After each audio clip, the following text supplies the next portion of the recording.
हज़रत दाऊद अलैहिस्सलाम की वो कौम जो अल्लाह की नाफरमानी की वजह से बंदर बन गई। يا الله ما هذا احتلالوا بالكردن.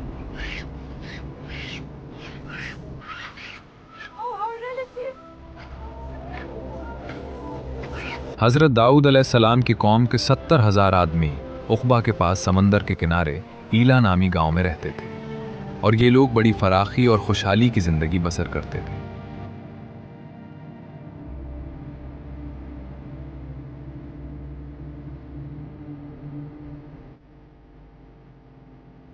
अल्लाह ताला ने उन लोगों का इस तरह इम्तहान लिया कि हफ्ता के दिन मछली का शिकार उन लोगों पर हराम फरमा दिया और हफ्ते के बाकी दिनों में शिकार हलाल फरमा दिया। मगर इस तरह उन लोगों को आजमाइश में मुब्तला फरमा दिया कि सनेचर के दिन बेशुमार मछलियां आती थीं और दूसरे दिनों में नहीं आती थीं। तो शैतान ने उन लोगों को यह हीला बता दिया कि समंदर से कुछ नालियां निकालकर खुश्की में चंद हौज बना लो, और जब सनेचर के दिन उन नालियों के जरिया मछलियां हौज में आ जाएं तो नालियों का मुंह बंद कर दो और उस दिन शिकार ना करो, बल्कि दूसरे दिन आसानी के साथ उन मछलियों को पकड़ लो। This is the Sabbath. You must stop this immediately. We must feed our families. The sea provides. You mock the Most High. This catch is forbidden.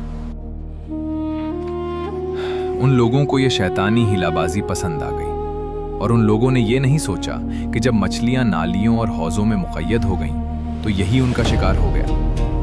तो सनेचर ही के दिन शिकार करना पाया गया जो उनके लिए हराम था। इस मौके पर उन यहूदियों के 3 गिरोह हो गए। कुछ लोग ऐसे थे जो शिकार के उस शैतानी हिला से मना करते रहे और नाराज और बेजार होकर शिकार से बाज रहे, और कुछ लोग इस काम को दिल से बुरा जानकर खामोश रहे। दूसरों को मना न करते थे, बल्कि मना करने वालों से ये कहते थे कि तुम लोग ऐसी कौम को क्यों नसीहत करते हो जिन्हें अल्लाह ताला हलाक करने वाला या सख्त सजा देने वाला है। और कुछ वो सरकश और नाफरमान लोग थे जिन्होंने हुक्म खुदाबंदी की एलानिया मुखालिफत की और शैतान की हिलाबाजी को मानकर सनेचर के दिन शिकार कर लिया और उन मछलियों को खाया और बेचा भी।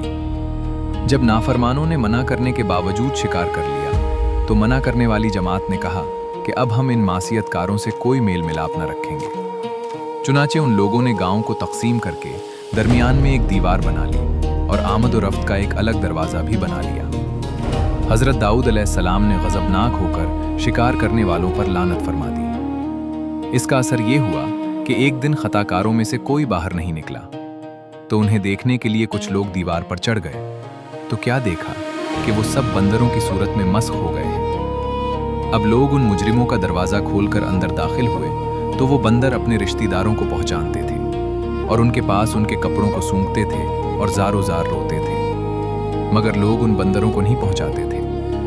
उन बंदर बन जाने वालों की तादाद 12,000 थी। ये सब 3 दिन जिंदा रहे और इस दरमियान में कुछ भी खा पी न सके, यूं ही भूखे प्यासे हलाक हो गए। शिकार से मना करने वाला गिरोह हलाकत से महफूज रहा। इस वाक़या का इजमाली बयान सूरह बकरा की इस आयत में है कि और बेशक ज़रूर तुम्हें मालूम है तुम के वो जिन्होंने हफ्ता में सरकशी की तो हमने उनसे फरमाया कि हो जाओ बंदर धुतकारे।